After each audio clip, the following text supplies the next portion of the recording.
nafasi yako katika Mungu. Haleluya. Nafasi yako katika Mungu. Anauliza, nafasi yangu ni gani mchungaji? Nafasi yako ni pale mahali ambapo Mwenyezi Mungu amekuweka ili ukapate kumtumikia. Ni pale ambapo Mungu amekuweka ili ukapate kufanya kazi yake. Haleluya. Kwa hivyo jinsi alivyotuumba akatuleta kwa duniani, kila mmoja alipewa kazi yake. Akampa kwamba wewe utaenda kuwa nabii, wewe utaenda kuwa mwimbaji, wewe utaenda kuwa kiongozi, wewe utakuwa mchungaji. Haleluya. Lakini inafika wakati sisi tunapata yale ya dunia tumeyakuta huko. Tunaachana kabisa na ile nafasi ambayo Mungu alituweka. Tunaanza kufuata mambo mengine, tuko busy na mambo mengine. Haleluya. Mungu amekuita kama nabii wewe, lakini hautulii katika ile nafasi yako. Hauifadhi kazi ile nafasi yako. Akibishop akasema bali hapa, akamwona Mungu kwamba wewe fanya bidii na unabii wako, kwa sababu kuna mwingine ana miaka 10 anaomba kusione na huo nabii anataka apewe. Haleluya. Kwa hivyo kama vile kwenye football, kwenye mpira kuna wale ambao wanacheza first 11 kwenye kiwanja, alafu kule huko nje kuna wale substitute. Haleluya. Ukionekana pale ndani ya kiwanja unacheza vibaya, hapo unachemsha katika kucheza, unapigwa, unaambiwa kwamba njoo nje, mwingine aingie. Hasa ndivyo ilivyo hata katika ufalme wa Mungu. Katika ule uchungaji umechaguliwa, kuna wengine pale wanapiga warm up. Wanasema mimi Mungu nataka unichague nikasimame katika uchungaji. Katika unabii wengi wako hapo wanapiga warm up, wanasema kwamba Mungu usinichague niwe nabii ili kwamba nikakutumikie kwa watu wangu huko. Haleluya. Lakini ukiangalia sisi ama wengine wetu, ile nafasi hatuitumii vizuri jinsi inavyotakana. Na ni kwa sababu gani hatutumii nafasi ile? Ni kwamba shetani ameingia, ametupatia fursa bandia. Anakupatia kazi ambayo unakosa hata kuja kanisani. Kazi ile inakutoa katika uwepo wa Mungu. Huna kabisa ushirika na Mungu tena. Huna kabisa time na Mungu tena. Unashangaa Jumapili upatikani, hizo katikati za wiki upatikani, unasema kwamba ni baraka, lakini ni fursa bandia ambayo shetani ameachilia ili kwamba akakutoe katika ile nafasi yako. Haleluya. Zile misukosuko ambazo zinakupata katika maisha, zile matatizo yote yanakupata katika maisha, ni kwamba anataka kutoe katika nafasi ambayo Mungu amekuweka.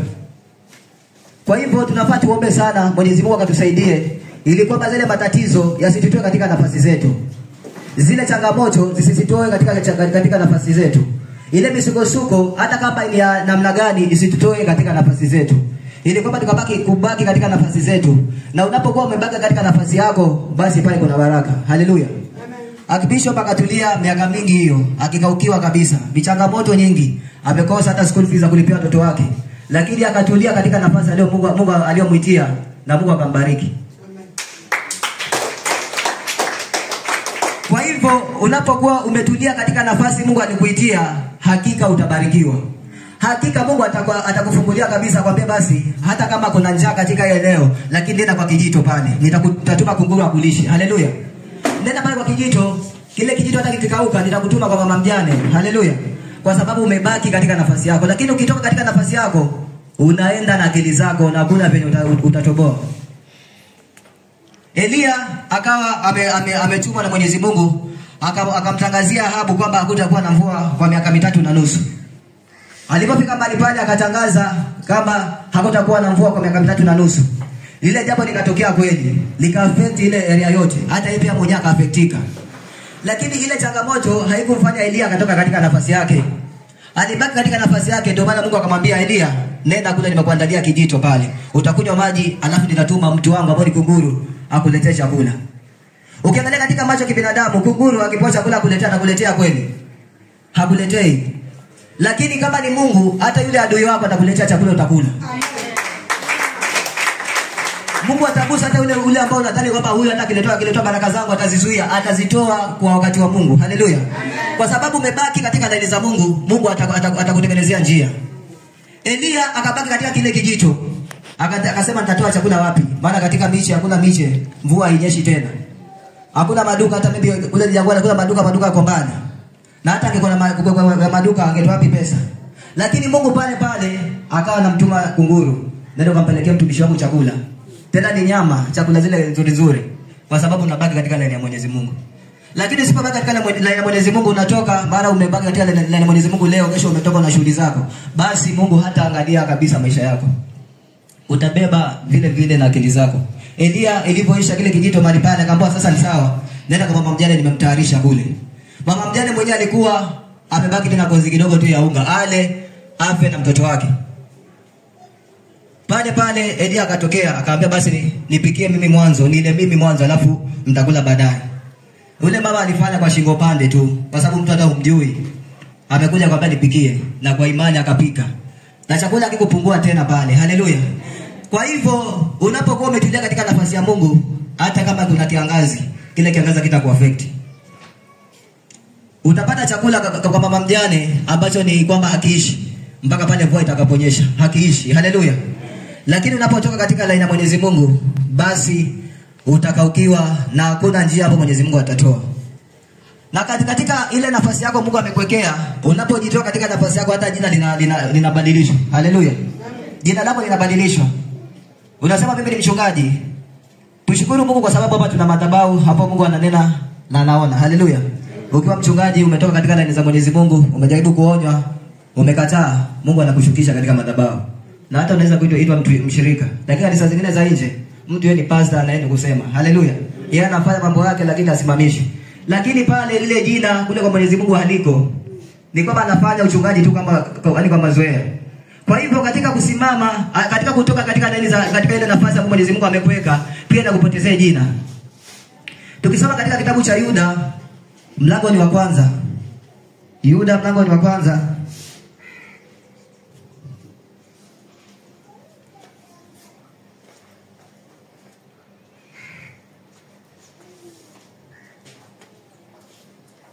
Mstari ni wa 6.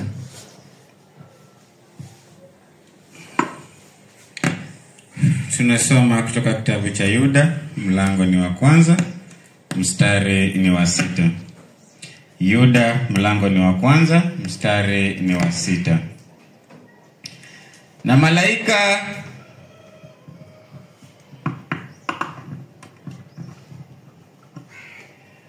Na malaika wasioilinda enzi yao wenyewe, lakini wakayaacha makao yao yaliyowahusu, amewaweka katika vifungo vya milele chini ya giza kwa hukumu ya siku ile kuu. Amen. Bwana asifiwe. Amen. Huyu ni malaika Lucifer. Alipokuwa kule mbinguni, alikuwa amepewa kabisa nafasi ya kwamba yeye ndo anaimba na Mungu anasikia kabisa raha kabisa pale kule. Lakini Lucifer akafanya vitendo ambavyo vikamtoa katika ile nafasi alikuwa Mungu amemweka mahali pale. Ndio anatoka pale akaambiwa kwamba Mungu amemweka katika vifungo vya milele chini ya giza kuu ya hukumu ya siku ile ya mwisho. Haleluya. Kwa hivyo unapokuwa umetoka katika ndani za Mwenyezi Mungu, hata jina lako litabadilishwa. Kwa sababu Lucifer katika enzi hizo za kitabu alikuwa ni malaika ambaye anajulikana sana. Malaika ambaye Mwenyezi Mungu alikuwa anamuenzi sana. Lakini alipotoka katika nafasi yake, Mungu akasema kwamba sitaangalia mambo na kunienzi, ya kukuenzi, wala sitaangalia ile ulilofanyia. Ni kwamba kama utabadilika ukarudi katika nafasi yako, basi ninakutoa pale hata lile jina la ile kuu ambayo alikuwa amekupatia ninaliondoa. Haleluya. Kwa hivyo ina hatari sana unapokuwa hautulii katika nafasi yako. Ina hatari sana kama utakuwa unajitoa katika nafasi yako ambayo Mwenyezi Mungu amekuwekea. Wewe unaweza kuwa kwamba umewekwa maybe ni kupiga deki tu hapa katika madhabahu. Haleluya. Mungu amekwambia anajua kama unaiweza kazi hiyo. Na ile kwamba ile kazi ambayo Mwenyezi Mungu amekupatia pale ndio kuna baraka zako. Wengi tumwambia kwamba bakini katika madhabahu haya, kwa sababu hapa ndio kuna baraka zenu. Haleluya. Wengine walipotoka si baraka zilikuja wakatafutwa hawako. Kwa hivyo pale ambapo Mwenyezi Mungu atakuweka ndio kuna baraka zako pale. Akikuweka kwa ushaman kuna baraka zako pale. Haleluya. Akikuweka katika udiko pale kuna baraka zako. Akikuweka katika kupokea zile pesa hata kama ni za shughuli tu kwa shughuli, lakini pale pia kuna baraka zako. Kuwa mwaminifu katika ile nafasi Mwenyezi Mungu amekuweka, ili kwamba akakuamini kwa kile kidogo na akakuinua katika makubwa. Haleluya. Amen. Kwa hivyo Mungu leo anatuambia kwamba tuangalie ni wapi ambao tulifanya tukatoka katika nafasi zetu. Na kama tumebaki katika nafasi zetu, basi tukatulie. Hata kama ile kujidao kwa Mungu utachukua miaka mingi, lakini tukapate kutulia katika nafasi zetu. Kwa sababu kila mmoja ako na neema yake na ukubwa wa baraka zake. Kama baraka yako ni ndogo, utabarikiwa tayari. Kama baraka yako ni kubwa kidogo, utangoja kidogo. Na kama baraka yako ni kubwa zaidi, utangoja zaidi. Haleluya. Amen. Kwa hivyo tukapate kuwa na huo ufahamu. Tusiseme kwamba basi nimekaa hapa miaka miwili mbona sioni baraka. Hii ilikuwa ni wale hao. Haleluya. Watoka kanisa baada ya kanisa. Hutabarikiwa kwa sababu una mchungaji ambaye ana mafuta mengi. Utabarikiwa kwa sababu umebaki katika laini zako. Kwa sababu utatoka mahali hapo tena kwa mchungaji mbele hata ni wa kweli kule anatumikia Mungu, lakini kama pale siko nafasi yako, Mungu hatakubariki. Mungu atakubariki pale ambapo Mungu amesema baki hapo. Tusome katika kitabu cha Ruth chapter number 1. Nikifanya utangulizi, huyu ni Elimeleki mume wa Naomi. Walikuwa Mungu amewaweka katika Bethlehem ya Yuda. Akaambia kwamba bakini mahali hapa. Kukatokea njaa pia katika ile Bethlehem ya Yuda, wakaamua kwamba watoke katika ile nchi waende katika Moabu. Wakatafute mahali ambapo kuna chakula. Walipofika kule Moabu, wakakaa pale, ule Elimeleki akakufa. Haleluya. Amen. Wakakaa kidogo, watoto wao wakaoa, ambao walikuwa na watoto wawili, Malion na Kilion. Wakaoa wanawake pale katika ile nchi ya Moabu. Ambao mke mmoja alikuwa anaitwa Opa na mwingine akawa anaitwa Ruth. Wakakaa na wale wanawake wao kwa miaka 10 hawazai. Na wakakaa na wale watoto pia wakakufa. Akabaki Naomi, alikuja na Bwana, akakuja na watoto, lakini leo amebaki hana kitu. Haleluya. Kwa sababu gani? Ametoka katika nafasi yake kule Mwenyezi Mungu amemweka. Kwa hivyo tusome katika kitabu cha Ruth chapter number 1 from verse 1.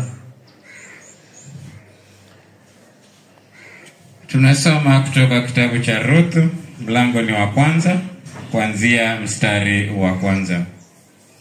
Ruth mlango wa kwanza, kuanzia mstari wa kwanza. Ikawa zamani za waamuzi walipoamua, kulikuwa na njaa katika nchi. Akaondoka mtu mmoja wa Bethlehemu ya Yuda, akaenda kukaa katika nchi ya Moabu, yeye na mkewe na wanawe wawili. Na jina la mtu huyo aliitwa Elimeleki, na jina la mkewe Naomi. Na majina ya wanawe wawili Maloni na Kilioni, Waefrathi wa Bethlehemu ya Yuda. Wakafika nchi ya Moabu, wakakaa huko. Akafa Elimeleki mumewe Naomi, na yule mwanamke akasalia na wanawe wawili. Nao wakaoa wake katika wanawake wa Moabu, na jina la mmoja aliitwa Orpa, na jina la wapili Ruthu. Wakakaa huko yapata miaka 10. Wakafa na Maloni na Kilioni wote wawili, na huyo mwanamke akawa amefiwa na wanawe wawili na mumewe pia. Ndipo alipoondoka yeye na wakweze ili kurudi kutoka nchi ya Moabu, maana huko katika nchi ya Moabu amesikia ya kwamba Bwana amewajilia watu wake na kuwapa chakula. Amen. Bwana asifiwe. Amen. Walitoka katika nchi ile ya Bethlehem ya Yuda, wakaenda Moabu. Wakisema kwamba kule Mungu hashuki. Kule Mungu hajili watu wake. Akatoka katika pale Mwenyezi Mungu kwamba amemweka, akaenda kule Moabu ambapo nasemekana kule kulikuwa kuna chakula. Lakini kule akapoteza mume wake, kule akapoteza watoto wake. Haleluya. Amen. Inaweza kuwa katika nchi yenu Mungu amesema ataachilia baraka. Inaweza chukua muda mwingi kuachilia baraka, lakini Mungu ni mwaminifu. Akisema ataachilia, ataachilia. Alisema na Abrahamu kwamba watu wako watakuwa watumwa kwa miaka 400. Lakini mimi Mungu ikifika mwaka nitawatoa kule katika utumwa na nitawaingiza katika nchi niliyokuahidi. Na silifika akawatoa. Mungu akasema kwamba kwa sababu yako Abrahamu vizazi vyako vitabarikiwa. Siku leo tumebarikiwa kwa sababu ya Abrahamu. Kwa hivyo Mungu anaposema jambo lake ni hakika na kweli, atatimiza. Wewe baki katika nafasi yako. Na ukibaki katika nafasi yako, basi shughulika na uaminifu katika nafasi yako. Unapotakikana wakati wote katika nafasi yako unapatikana. Unapohitajika hata kama ni kutumika mwili wako kwa ile nafasi yako, patikana. Hata kama ni kutumika fedha zako, patikana. Ili kwamba ukapate kuchangamka katika ile nafasi yako ukingojea ile siku ya kujiliwa kwako. Kwa sababu kila mmoja hapa Mungu anamuona. Usichangae mwenzako akabarikiwa ukaanza kuleta wivu. Ni kwamba akibarikiwa sana punguza ile foleni pale. Ametoka, kwa hivyo foleni imepungua. Kama mimi nilikuwa ni wa pili pale ninapata pili. Lakini unapokuwa tunasema au amebarikiwa sijui nini unaanza wivu, basi pale unarudishwa tena huko nyuma ambapo unatolewa katika ile foleni. Haleluya. Amen. Unashangaa basi utangoja na utangoja utazunguka makanisa, uende makanisa mengine, lakini ni kwamba tengeneza hapa ukatulia katika nafasi yako. Hapa ndio kuna shida hapa. Kwa hivyo sisi wote tunajijua na tunajifahamu. Tukapate kuangalia kutathmini na akili zetu, tukapate kujua ni vipi tulitoka katika laini za Mwenyezi Mungu. Utashangaa katika kanisa hilo hilo mmoja anainuliwa anapewa vyeo vyote. Haleluya. Ni kwa sababu gani? Ni mwaminifu katika ile nafasi Mwenyezi Mungu amemweka. Ukiangalia katika wale talanta 5 walipewa 2, wengine akapewa 1. Silifika tena wale 5 ndio akaongezwa zingine. Kwa sababu gani? Alikuwa mwaminifu. Unapokuwa mwaminifu pia katika ile nafasi yako, Mungu anakuongeza zaidi. Amen. Ndio utashangaa Bishop, yeye ni Archbishop, yeye ni nabii wa Mungu. Yeye sijui ni pastor wa Magojoni, yeye pia ni kuhani wa kule Duruma yote. Kwa sababu gani? Nafasi yake anaicheza vizuri. Amen. Wale tukapate kuiga mfano kwa wakuu wetu. Tumeelezewa mara nyingi mahali hapa mama yetu alikaukiwa huko mwanzo, lakini akanyenyekea. Akateseka huko mwanzo, lakini akanyenyekea kusema mimi nitatoka katika hii nafasi yangu. Akaamua kwamba akamwambia Mungu usiniuze hata kama ni salakushe. Niwalishe wanangu ama nisomeshe watoto wangu. Ni kweli ilikuwa kabisa hana hata pesa. Lakini Mungu akasema tulia. Hii nafasi nimekupatia ndio itakusomesha watoto wako. Hii nafasi ambayo nimekupatia ndio itakusalakusha hata ni nini kama mimi siko. Hata ukauza dhahabu, lakini kama si nafasi nimekuweka mimi, hautatoka katika maisha. Lakini unapotulia katika nafasi ya Mwenyezi Mungu, utakuwa unauza hata kama ni omena pale, lakini unaanza kuongezeka. Ungeuza kabanda ka omena pale, mwaka unafika unaduka. Mwaka mwingine unafika unakuwa na wholesale. Mwaka mwingine unafika hata umefungua maduka mengi kabisa. Wewe ndio tajika katika nchi ya Kenya. Kwa sababu gani? Umetulia tu katika nafasi yako. Adamu and Eve wakawa wamewekwa katika shamba la Edeni, kwamba walinde lile shamba, na pia wakatayarishiwa kila aina ya vyakula, kila aina ya maisha bora mahali pale. Lakini walipokuwa Mungu amewafuata kwamba kama vile desturi yao walikuwa wameweka muda kwamba ni Mwenyezi Mungu, hiyo muda huu ndio tutakuwa tunaongea na Mwenyezi Mungu. Mungu amefika mahali pale, hawako. Haleluya. Wakaulizwa mbona sasa mko wapi Adam and Eve? Akasema sisi tumejificha huko. Kwa hivyo wewe nenda tutaona na siku nyingine. Kwa nini mmejificha? Kwani mlikula tunda? Tulikula. Hasa Mungu kuuliza kwamba mko wapi, si kwamba alikuwa hajui kwamba amejificha. Ni kwamba alitaka wapate kujua katika akili zao kwamba hako katika laini zao, katika ile nafasi Mwenyezi Mungu ameweka. Kwa hivyo watoke kule warudi katika nafasi yao. Lakini Adam and Eve hao hawakutaka kurudi katika nafasi yao. Ndio maana akatolewa katika ile shamba la Eden. Siku ya leo Mungu ametutumia Yesu ili kwamba tukarudishwe tena katika ile shamba la Eden. Tukimwamini Yesu na tukisimama katika ile nafasi zetu, utashangaa katika nchi hii baby haina chakula, wewe unakula vinono mahali hapa. Amen. Katika nchi hii nasikia kuna magonjwa, sikia corona, watu wanatembea bila barakoa. Hata mwanzo na mbwa social distance, hata mnashika kabisa mko pamoja hivi. Haleluya. Amen. Si walikuja mahali hapa, tukawa tumeketi hapa. Anasema mbona hakuna social distance? Hakuna kabisa, hamjavaa barakoa. Kwa sababu gani? Sisi tumetulia katika nafasi zetu. Amen. Magonjwa yakifika anakuta kuna damu ya Yesu pale, wanavuka. Wachawi wakijafika wanapiga vita, wanaruhusiwa kabisa pige vita, lakini tunasimama tena tunakuja tukiwa bora zaidi. Haleluya. Kwa sababu umetulia katika nafasi yako. Lakini usipotulia katika nafasi yako, utashangaa kila ugonjwa ukijafika unakugusa wewe. Kila tatizo linakugusa wewe. Pale kazini za kwako hujafanya kosa, unashangaa wewe ndio unabarikiwa ile kosa. Kwa sababu gani? Bishop akasema mahali hapo, unapokuwa umekosana na Mwenyezi Mungu, hata wale wanyama ambao si wakali wanakuwa wakali siku hiyo kwako. Utashangaa mbona ng'ombe atapigi mtu ndio amekupiga wewe una shida. Haleluya. Kwa hivyo tukatulia katika nafasi zetu ili tukapate kuona ule wema wa Bwana. Ukiona fursa yote ya kazi, muulize Mwenyezi Mungu, je, hii ni yako? Hata kama inalipa vizuri, je, ni yako hii? Akikwambia ni yake ndio naenda. Haleluya. Lakini akikwambia si yangu hiyo, hata kama inalipa vizuri, hata kama huna hata shilingi hapo kwa nyumba yako, usiende. Kwa sababu shetani hutoa fursa bandia. Unaweza kuwa umeomba kabisa, Mungu mimi nataka unisaidie nifungulie milango ya kazi. Mashanga kesho tayari simu umepigwa tayari. Sana tuma mawakala wake. Anasema wewe ni mtu fulani, basi kuna kazi hapo. Kazi ukiangalia kabisa zile vigezo kabisa unafaa katika vile vigezo. Uulizi Mungu anasema basi wewe mimi nitamwambia baadaye wakisho. Hata unajua kama ninatoa ushuhuda baada hapa Mungu amenibariki nina kazi. Baada na inapotea kanisani wamenioni. Mara nimepotea na nimetoka hivyo kwa sababu gani?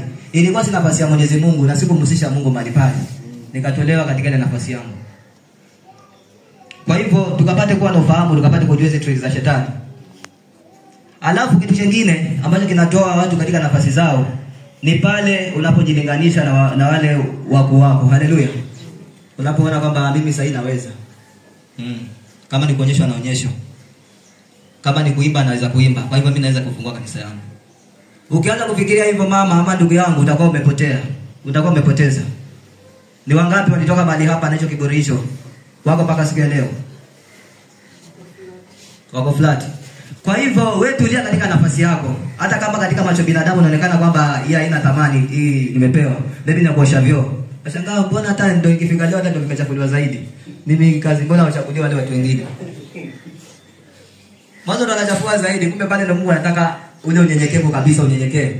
Anakutengenezea unyenyekevu. Maana katika ile nafasi ambayo Mungu amekuweka, pia maana anakutengeneza. Kama wewe mtu unyenyekevu anakutengeneza unyenyekevu pale, unyenyekee. Maana mama yetu hapa nilikuelezea story zake kwamba mimi nilala chini sijui nini. Ingekuwa mimi singeweza. Haleluya. Baada nikakuja juu nikamwambia basi mimi hata naonyeshwa na Mwenyezi Mungu na unaniletea mambo yako. Ndio fako zote heshima, kwanza mimi ndo nafanya ni zale. Mwanzo tuna pesa nikaniambia kitanda cha bei gani zale peke yangu mimi. Lakini Bishop yake akanyenyekea. Akalazwa chini akamwambia hii coach alifai kuketua na nyinyi keti chini. Anakaa. Kwa sababu gani? Anatengeneza pale kwa nafasi yake. Anatengeneza kwa nafasi yake. Ingawa zile baraka zilikuwa zionekane paka na kwamba si Mungu akubariki wewe mwanzo. Unasema kwamba kuna Mungu mbona akubariki wewe? Wewe na changamoto ile, lakini ukitulia katika nafasi yako, wakija mahali hapa siwatadia kabisa na watarudi. Kwa sababu gani? Mungu atakuwa amekuinua. Na ile nafasi ambayo umewekwa mara kwanza, unaweza tania kwamba ni hiyo kila siku, lakini kumbe inapelizwa level baada ya level. Haleluya. Na pia ujue katika ile baraka zako ambazo uko nazo unataka upewe katika maisha yako, zinachangiwa na vitu vingi. Zinachangiwa katika maybe ujitoe mwenyewe ndio uongeze katika ile baraka zako. Maybe utoe fedha zako zikatumika mahali. Uchanganye ile utengeneze ile baraka yako. Maybe utoe pesa zikasaidia watu. Maybe utoke mwenyewe katika zile holiday ambapo nasema kwamba ile Christmas, ili ni uacha mimi nikareleshe huko baharini. Unatoka mahali pale unaelekea Msunga kule.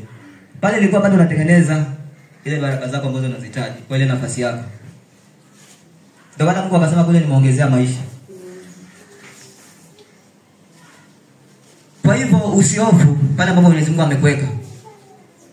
Ndio amekuweka katika kile cheo ambacho Mungu unadhani kwamba katika masomo yako si cheo ambacho unapaswa upewe. Ukiangalia katika umri wako unasema basi kuna vijana pale, si hata ungekuwa wao kazi ya choo. Bwana anakuamini mama. Haleluya. Ni kwamba Mungu anakuamini kwamba unaweza kwa hilo. Na najua kwamba kumbe baraka zako ndio zinatokana na mali pale. Bishop akatuelezea mali hapa kukawa na mchungaji, akawa amepiga kabisa nguo zake nzuri, amepiga nguo zake za white. Akawa na washirika wake. Afika mali pale akamwambia na mkubwa wake njoo hapa. Akaangalia nyuma akambe ni wale wengine wanaitwa akamwambia ni wewe njoo. Alipofika mali pale akamwambia sio ni gari ni chafu. Anataka uioshe. Akasema lakini si pale niko na dikoni wangu pale. Bishop niko na dikoni wangu pale. Niko na kijana wangu Joshua pale. Siwache waoshe wala mimi nimekwambia uoshe wewe. Kwani sikuwaona kina Joshua. Ule mchungaji akakunja ile trouser yake alikuwa amepigwa pasi hata ikapotea upasi. Akaanza kuosha ile gari. Akaanza kuosha ile gari mpaka likatakata vizuri. Alipomaliza akamwambia kwamba kwa sababu umefanya hivi Mungu atakubariki na gari lako. Haleluya. Amen. Kwa hivyo kila mahali Mungu anakupitisha pale kwa sababu kuna baraka yako. Usilaumu kabisa kwa sababu unapolaumu unapoteza. Tukiangalia Daudi alipokuwa amekaa pale juu ya ile balkoni yake, akamwona mwanamke wake yaoga. Akamfuata, akamchukua na akalala naye. Akaendelea hivyo, akamuua mumewe huyo mke. Atoka pale alikuja akapona Nathan kwamba amekosea, alinyenyekea zaidi. Akasema, Mungu, ni kweli nimekukosea, kwa hivyo nisamehe. Akatoa unyenyekevu, kunyenyekea zaidi mahali pale, na akasema kwamba nirudishie furaha ya wokovu wangu. Na Mungu akamrudisha katika nafasi yake. Lakini sasa wewe umeamua kwamba mchungaji, hapa naona uendi vizuri hapa. Mimi ni kwa sababu kitu fulani ndio maana siendi vizuri. Unatoa sababu nyingi. Ukiona mambo kwamba hapa mahali uendi vizuri, tathmini na uangalie vipi na uanze kutubu na ukapate kunyenyekea, ili kwamba Mungu akapate kukubakisha katika nafasi yako. Unatetea ile nafasi yako. Unashangaa umeajiriwa mahali, umetolewa katika hiyo kazi. Hiyo isikufanya ukatoka katika nafasi yako. Ukasema tena viangalia hivi. Ukienda viangalia, basi utajiangalia wewe mwenyewe huko na utabaki huko na kuviangalia. Haleluya. Wewe hata ukakosa kila kitu katika hii dunia, lakini kwa mradi uko katika nafasi ya Mungu, baki katika nafasi ya Mungu. Tukisoma katika kitabu cha Mwanzo,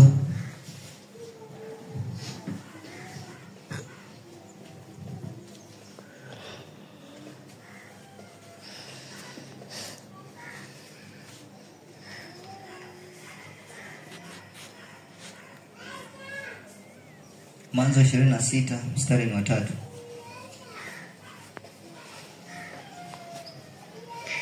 Tunasoma kutoka kitabu cha Mwanzo mlango ni wa 26 mstari wa 3.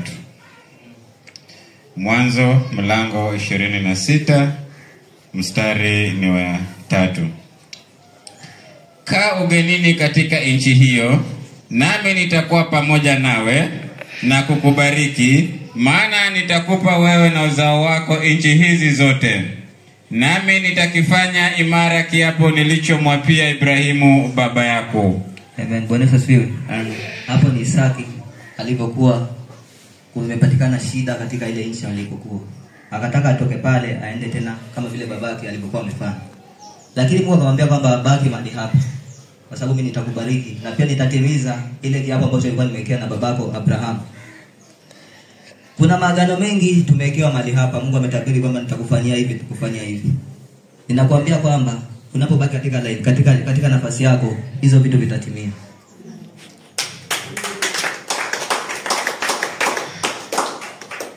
Kwa sababu Mungu anasema kwamba mimi ni yule jana, leo na hata milele, sitaibadilika. Alipokuwa kwa Abrahamu uaminifu wake, akawapa Isaac pia. Akaja kwa mjukuu wake huko Yakobo. Akaja ni kitukuu Yusufu. Akaja kwa hivyo. Kwa hivyo Mungu ni mwaminifu. Aliposema kwamba atakutendea, hakika atakutendea. Ni kwamba ubaki katika ile nafasi Mwenyezi Mungu amekuweka. Umewekwa katika madhabahu haya, tulia katika madhabahu haya. Umewekwa katika nafasi ya uchungaji, tulia katika nafasi ya uchungaji. Umewekwa katika nafasi ya uimbaji, tulia katika nafasi ya uimbaji. Umewekwa katika nafasi ya kufanya usafi, tulia pale pale. Na ukiipenda ile nafasi, na uifanye katika hali ya kujitoa kabisa na moyo wako wote. Uifanye katika hali ya uaminifu. Na si kitambo utashangaa jina lako litakuwa limebadilika. Si kitambo utakuwa umebarikiwa, umeinuliwa. Kwa sababu Mungu anaangalia tu ile unyenyekevu wako na uaminifu wako katika ile nafasi Mungu amekupatia.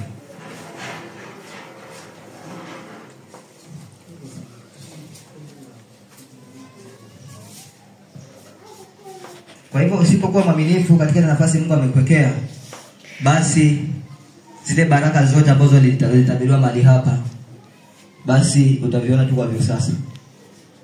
Utashangaa, lakini mimi nilitabiriwa kama nitakuwa mkubwa katika hii nchi ya Kenya, kama katika hii dunia nzima. Mbona viwe? Mimi umejitoa katika fedha zako, umejitoa katika mwili wako, lakini katika nafasi yako wewe si mwaminifu. Pia ile inakutoa katika baraka zako. Unafaa utoe na pia katika nafasi yako wewe mwaminifu. Si wewe ni mjanja ukaamua kwamba njoo basi mchungaji hapa kuna maombi. Mimi si niko busy huko lakini hata kuna busy yote. Lakini ukasikia basi kuna pesa fulani za kutolewa unatoa. Pale pia baraka zako utazipata. Kwa sababu huko mwaminifu katika nafasi Mungu amekuweka. Akikuita wakati wowote huji. Haleluya. Kwa hivyo tunafaa tuwe makini sana katika ile nafasi Mungu ametuweka. Tucheze kabisa kila upande wote. Katika kutoa tutoe, katika kujitolea sisi mili yetu tujitoe. Wakati wetu tutoe na pia katika nafasi yake tuwe waaminifu. Sasa zingine mimi hata zingine nashangaa, naweza kuwa hata niko nyumbani. Hiyo siku naweza pata kazi, ile siku nimekosa na nashangaa simu tayari. Vipi mwanangu wa Bishop Yapiki? Hakuna huduma hapa njoo. Hasa mama naja. Tumepatikana. Haleluya. Kwa sababu sisi yetu ni kama vile wanajeshi, tunaenda kwa mission. Tunakaa wakati wote tunapigiwa simu. Ndio kwanza umepewa live ya mwezi mzima lakini pale katika ile live unaambiwa anjo. Kuna kitu ambacho kiende sawa huko. Tunakutaka mahali fulani. Haleluya. Na tunakuwa waaminifu kwa hivyo, ndio maana utashangaa kwamba leo amekuwa mchungaji mdogo, nimeendelea amekuwa mchungaji mkubwa. Na nikiendelea kudumu katika hii nafasi yangu, hujui kama kesho itakuwaje. Haleluya. Ni uaminifu.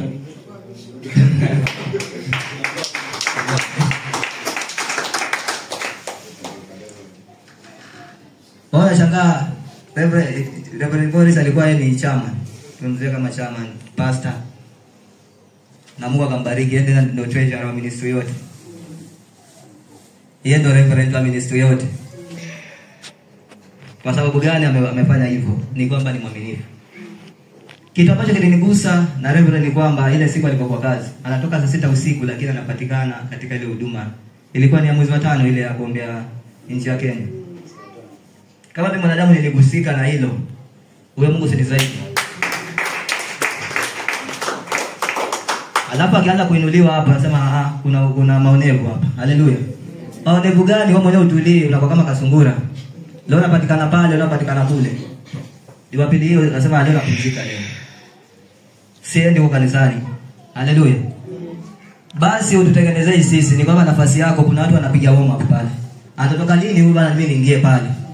Umetoka umeshangaa umekati kule miezi miwili ukijafika hapa kwa mchungaji ni huyu sahihi. Wewe hatukujui. Haleluya. Yesu anasema kwamba wengi watakuja tabita bwana lakini mimi nitawaambia mimi siwajui. Kwa sababu gani? Nafasi niliwapatia mkae, hamkuwa waaminifu kwa nafasi. Wambua hapa za kwamba umepata huduma moja tu, lakini kama ifanyike kazi itapokonywa. Ipole mwingine ambana nyingi. Haleluya. Kwa sababu gani huko mwaminifu?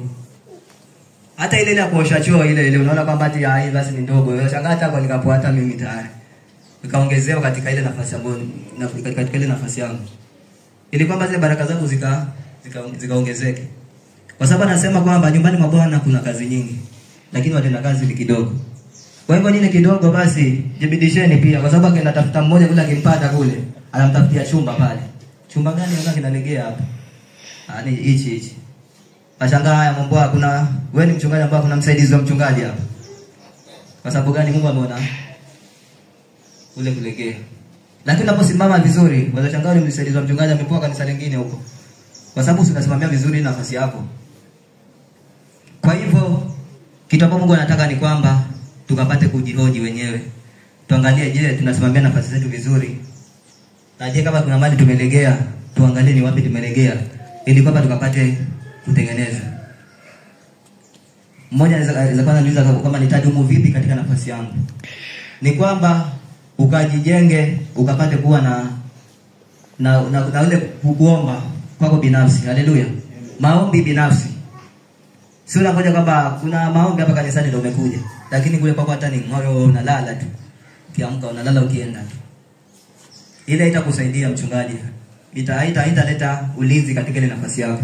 Lakini unapokuwa na maombi binafsi, unapokuwa na kutoa kwako binafsi, unashangaa maybe hapa hakuna mambo na sadaka yote lakini umekuja na sadaka yako. Mimi Mungu ndiye amenitendea, ameniambia kwamba nijetoe hiki. Haleluya. Kwa sababu wewe sasa unatengeneza na Mungu katika ile binafsi. Ungoje mpaka kanisa peka kwamba kuna mchango fulani. Mungu amekugusa mali kule unakuja toa. Ile basi inatengeneza zaidi katika ile nafasi yako. Ndio utashangaa kwa mwaka unainuliwa. Na kuinua kila sehemu. Mwangalia Reverend Zipora aliinuliwa tu akawa reverend, na pia akapandishwa cheo katika shule akakuwa deputy. Kwa sababu gani? Mungu alisema kwamba huyu mtu nimetoka naye mbali na amekuwa mwaminifu sana. Kwa hivyo ninamuinua na kumuinua.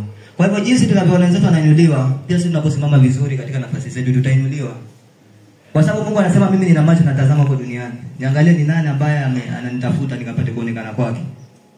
Lakini kama Mungu anaangalia duniani hata ule mambo yako kabisa, atakutafuta ataonekana kwako kweli.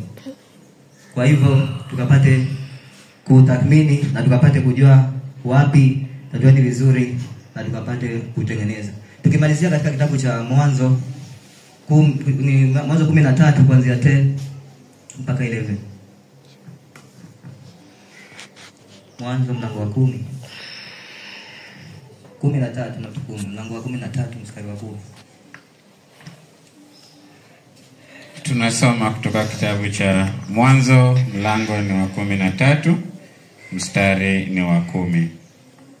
Mwanzo mlango ni wa 13, mstari ni wa 10. Lutu akainua macho yake, akaliona bonde lote la Yordani, ya kwamba lote pia lina maji.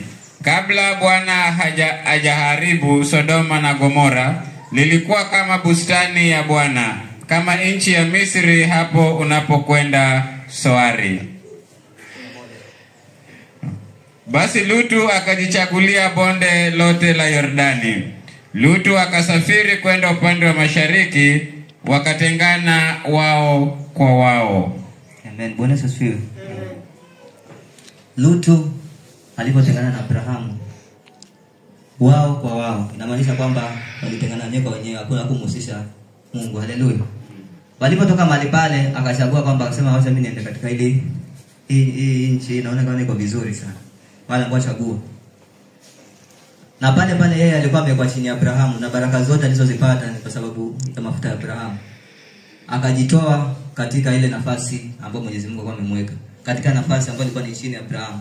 Akapata baraka mpaka wale wafanyikazi wao wakaanza kugombana. Katika mshiko ule yeye akaamua wakaongea kwamba watengane. Walipotengana wakaenda katika ile bustani ambayo ilionekana kama ni bustani ya Bwana. Kule ile mahali kukageuka Sodoma. Haleluya. Kwa sababu alitoka katika ile nafasi. Kule ambapo kulikuwa kuna baraka kule, lakini alifika mali yeye. Unaomba baraka ziko kwa mtu. Haleluya. Si mahali, ni mtu. Abraham alipoenda kule kama kuonekana kama ni jangwa, kule kukaona baraka. Tunashangaa muda kidogo Lutu akapoteza mke. Katika hali ambayo ijulikana, akageuka chumvi. Kidogo akafanya kukawa na vizazi ambazo vya laana. Watoto wake wakalala na yeye. Haleluya. Wakaleta kizazi ambacho ni cha laana. Kwa sababu gani? Wametoka katika ile nafasi Mwenyezi Mungu alikuwa amemwambia baki. Kwa hivyo ina hatari sana unapotoka katika ile nafasi ambayo Mwenyezi Mungu amekuweka. Kwa sababu hutakuwa na roho Mungu akuongoza wewe. Utakuwa unajifanyia mambo. Kwa sababu hata wale watoto kwa mfano kama angekuwa wamebaki katika nafasi ya Mwenyezi Mungu, Mungu mimi angemtafutia njia na wakapata wanaume wakazaa nao. Hao wakasema kwamba naona mtu amezeeka. Kwa hivyo hata itabidi tulale naye tutengeneze kizazi cha kesho kisije kikaishi. Hakuwa na ile mwongozo wa roho wa Mungu. Lakini unapokuwa umetulia katika nafasi yako Mungu amekuwekea, basi pale utashangaa Mungu anakuongoza. Anakuambia fanya hivi mwanangu, fanya hivi na hii yatakuwa sawa. Haleluya. Kwa sababu hakuna chochote ambacho Mungu kinamshinda. Kama anaweza kumpatia Sara mtoto akiwa na miaka ile yote, anaweza kumfanya ule mamake Yesu kupata ujauzito bila hata kuonana na mwanaume. Nini ambacho kinamshinda Mungu? Kwa hivyo tukapate kutathmini na tukapate kuweza kubadilisha ile mwenendo yetu. Na kama tukibaki katika nafasi zetu, tukapate kukulia katika hizo nafasi zetu, na tutapata kuona wema wa Bwana. Ni hayo, Mungu awabariki.